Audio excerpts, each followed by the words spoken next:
Seja bem-vindo ao curso de Projeto de Ferramentas. Este curso destina-se aos profissionais da área de projeto, engenharia de produtos, tecnólogos e profissionais de ferramentaria.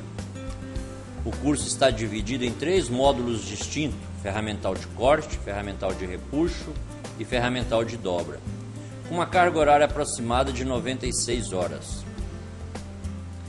Este curso não tem a pretensão de transformar o aluno em um projetista dentro de um curto período de tempo, mas sim discutir com este, que tem um mínimo de vivência na área técnica, os conceitos de elaboração de uma ideia para viabilizá-la na prática, fabricando um determinado produto que pode ser estampado, dobrado ou conformado. É a elaboração de uma proposta planejada, organizando todas as atividades que envolvem o processo de estampagem, a fim de alcançar um objetivo, que no nosso caso é produzir um produto.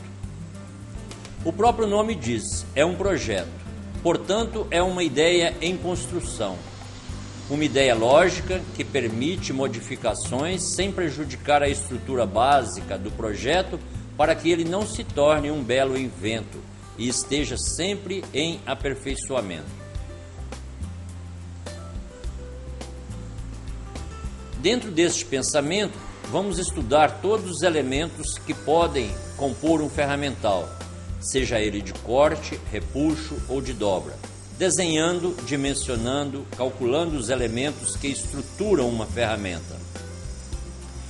Com certeza, quase todos os produtos ou bens de consumo que estão à nossa disposição no mercado foram pensados e desenvolvidos por tecnólogos, engenheiros, projetistas, desenhistas, até mesmo artesãos, e foram pensados para atender à necessidade do homem. Um bom produto deve agregar qualidade, preço, além de beleza e utilidade. Para manufaturar estes produtos em larga escala e competir no mercado, a indústria necessita de pessoas, máquinas, ferramentas, matéria-prima e mão de obra para a produção, sendo o homem o elemento para pensar e interferir no processo. A máquina para fornecer energia e funcionar a ferramenta, que por sua vez conforma o produto. O projetista, ao desenvolver um ferramental, deve considerar e aplicar, além de tecnologia de ponta, todos os quesitos possíveis que levem em conta a satisfação do seu cliente consumidor. Para iniciar o estudo das ideias, o projetista deve ter também como ponto de partida o conhecimento da quantidade de peças que se devem produzir, isto é, a necessidade de produção. Isto permitirá adequar uma característica de ferramenta que não seja exagerada para a demanda solicitada. Em outras palavras, dar um tiro de canhão para matar um mosquito. A indústria vive de resultado, principalmente o financeiro. Desta forma, a ferramenta deve cumprir esta função também.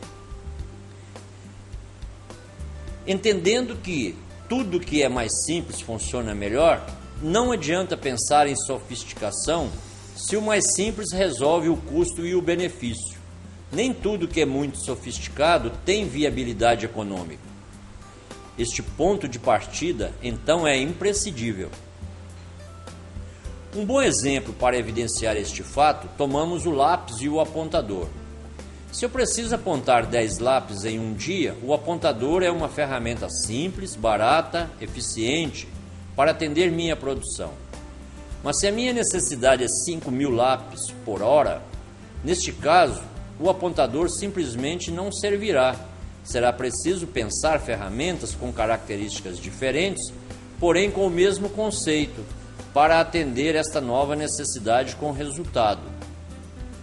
Um dos setores determinantes para a produção seriada é a estamparia, a qual vamos neste curso aprofundar conhecimentos, vendo melhor máquinas e ferramentas, os estampos.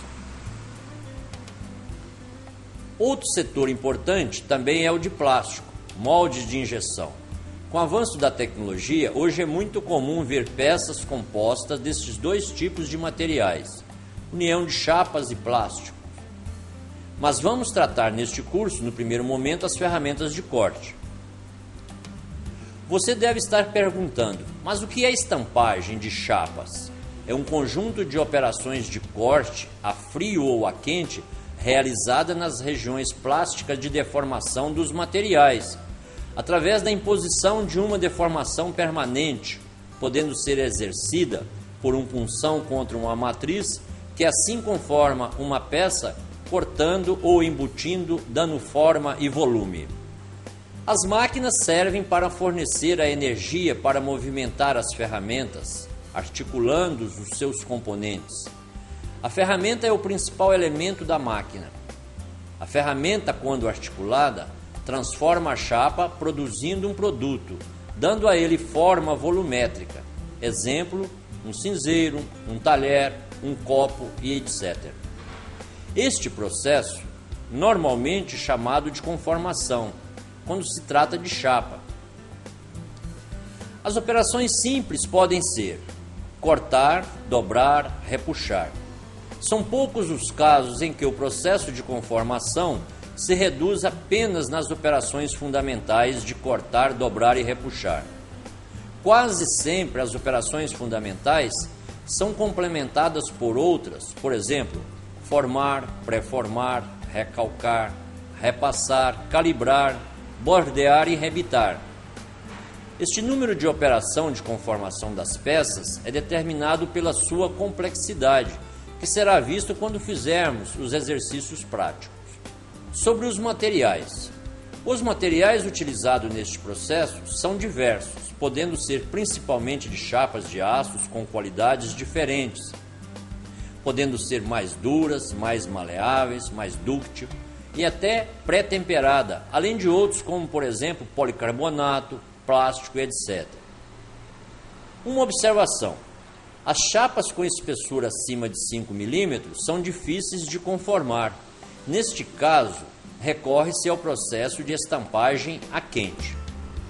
Pois bem, podemos classificar as ferramentas de acordo com sua função, que podem ser cortar, furar, repassar, calibrar, dobrar, formar, cunhar, recalcar, repuxar, endireitar, injetar, extrudar, bordear e assim por diante.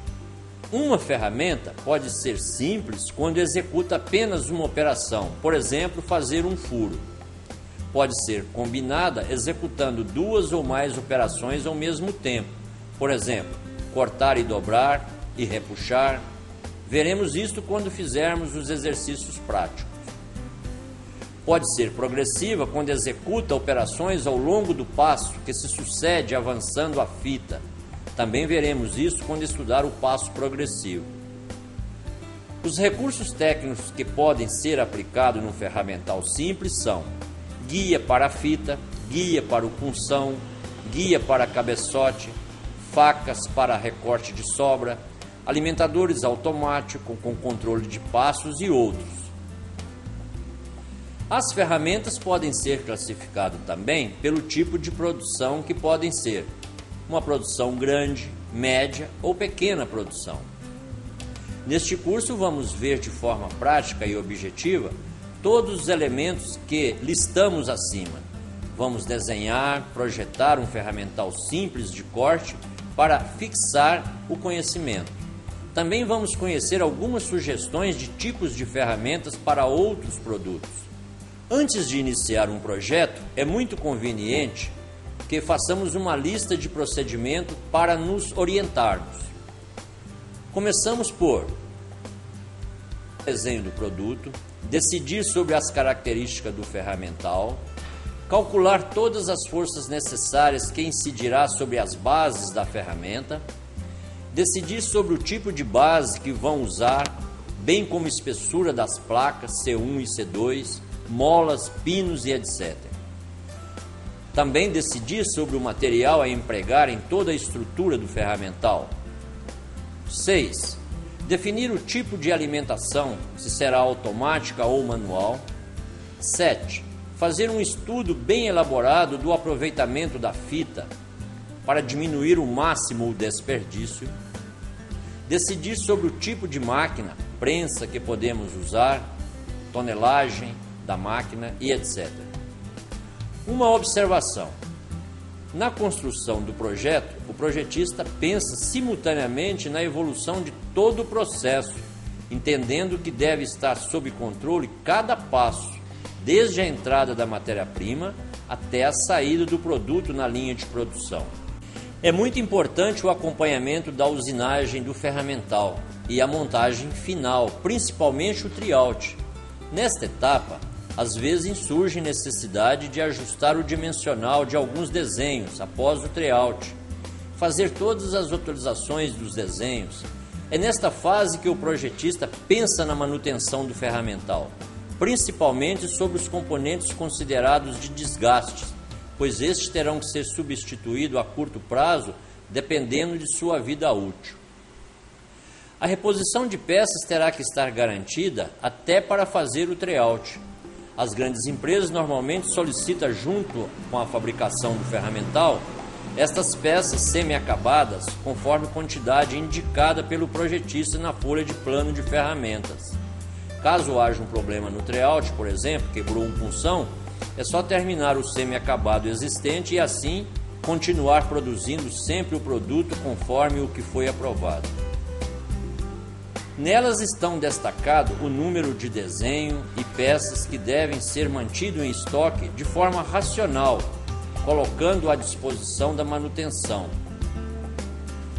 Agora, a folha de plano de operação de máquina dá informações importantíssimas para o preparador de máquina no processo do setup, isto é, troca de ferramenta. Nela contém informações do ferramental, tais como alturas dos punções, informações sobre pressão de ajuste para extração, limites de altura de trabalho dos punções, que determina a medida do produto em cada operações, dados sobre a matéria-prima, ajuste do passo no alimentador quando este é automático. Não é exagerado dizer que até a postura do operador para operar uma máquina ou uma ferramenta deve ser levada em conta na construção do projeto. Isto é, conhecer a ergonomia do processo, criar máquina ou ferramentas com condições de bom funcionamento e condições de trabalho com produtividade. O acompanhamento do projetista no processo de tryout permite resolver questões do tipo funcionamento da ferramenta, em que muitas vezes a ferramenta faz a peça conforme o desenho do produto, porém não funciona em ritmo de produção. Sendo assim, não cumpre o número de peça previsto. Para solucionar este caso, é preciso muitas vezes um sensor de presença colocado na saída da peça, que garante a segurança para o operador da máquina e da própria ferramenta. Um sensor de presença de peça deve estar ligado ao sistema de funcionamento da máquina, para não ocorrer imprevistos tais como descida do martelo com peças fora de posicionamento e outros acidentes como quebra do ferramental, principalmente acidente com o próprio operador de máquina. Às vezes, um realinhamento da fita ou adaptação no sistema de alimentação guia de fita soluciona questões de funcionamento. O operador de máquina tem experiência neste caso, porque este está treinado para fazer a máquina funcionar. O bom projetista deve levar em conta todas as sugestões. Este procedimento é com certeza o melhor caminho para resolver todos os casos. O melhoramento deve ser objetivo constante e sempre notificado em desenho de forma oficial. Enfim, é muito importante que o projetista esteja totalmente inteirado sobre o processo de produção, sem gargalo e sem perda.